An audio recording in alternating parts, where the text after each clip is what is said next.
কংগ্ৰেছৰ উত্থান চাই এটা বিজেপি দলে ভয় কৰিবলৈ আৰম্ভ কৰিছে।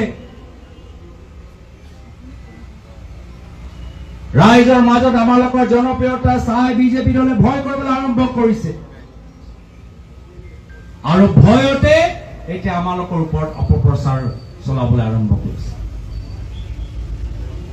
ক'বলৈ বিচাৰে যে আমাৰ কিবা পাকিস্তান লগত সম্পৰ্ক আছে।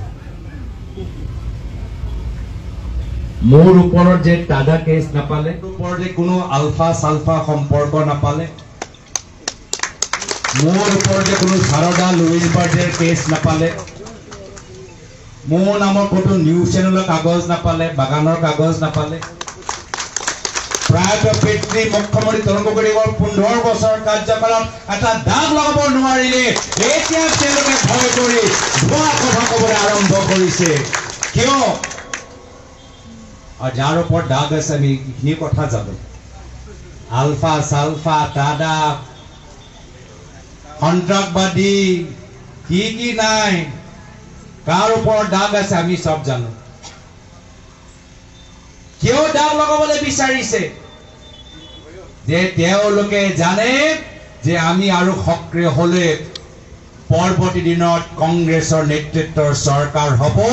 কোট কোট মাটি কিনিছে এটা হিচাপ অসমৰ জনসাধাৰণক দিব লাগিব।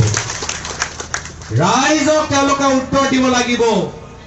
ৰাইজক যে ইমান অত্যাচাৰ কৰিছে, ৰাইজৰ ওপৰত ইমান যে অন্যায় কৰিছে, এটা হিচাপ তেওঁলোকে পৰৱৰ্তী দিনত দিব লাগিব।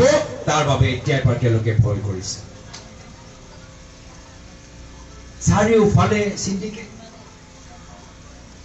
যুৱকখিনি কাম কৰিবলৈ পাৰাই নাই।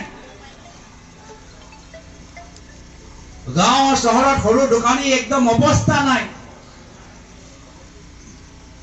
আমাৰ স্থানীয় কন্ট্ৰাক্টৰ সকলৰ কামে নাই। গোটেইখিনি কন্ট্ৰাক্টৰ এতিয়া গুৱাহাটীৰ পৰা যিসকল মুখ্যমন্ত্ৰীৰ লগত ভাল সেইখিনিয়ে কাম পাই আছে।